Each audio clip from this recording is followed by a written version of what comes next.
Pemberantasan Korupsi KPK lewat juru bicara Ali Fikri kemarin menyampaikan bahwa pihaknya segera menetapkan sejumlah tersangka dalam kasus dugaan korupsi pengadaan rumah jabatan anggota DPR tahun 2020. Nama-nama tersangka akan diumumkan setelah proses penyidikan termasuk penggeledahan di sejumlah lokasi usai dilakukan. Sejauh ini sudah ada 4 lokasi yang telah digeledah.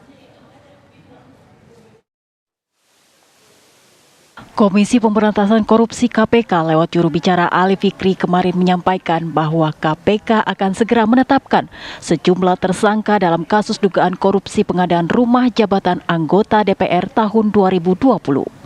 Setelah proses penyidikan termasuk penggeledahan di sejumlah lokasi selesai dilakukan, KPK akan mengumumkan nama-nama tersangka.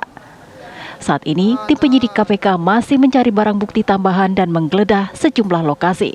Salah satunya Gedung Sekretariat Jenderal DPR RI pada 30 April lalu.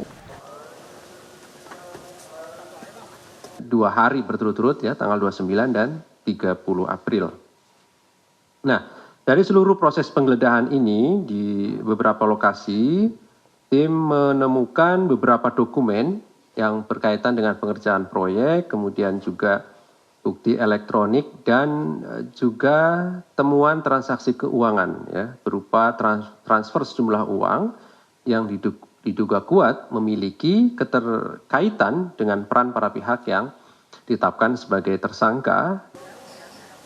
Di Kesekjenan DPR dari hasil penggeledahan, tim penyidik mengamankan sejumlah barang bukti. KPK juga telah melakukan penggeledahan di 4 lokasi berbeda yang merupakan kediaman dan kantor dari para pihak yang telah ditetapkan sebagai tersangka dalam perkara tersebut. Dugaan penerimaan suap begitu ya. Namun pasti sekali lagi kami kembangkan lebih jauh pada proses-proses berikutnya kemungkinan diterapkannya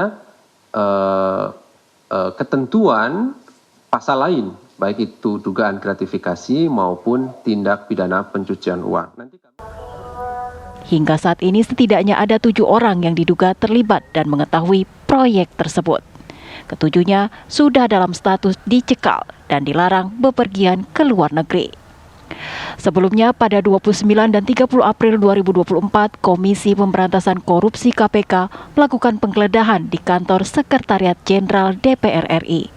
Penyidik menyasar sejumlah ruang kerja untuk mengumpulkan barang bukti terkait dugaan korupsi pengadaan barang dan jasa pada rumah jabatan anggota DPR RI. Rangkaian penggeledahan ini juga dilakukan di sejumlah ruang kerja dan ruang staf. Dari Jakarta, tim TV One mengabarkan.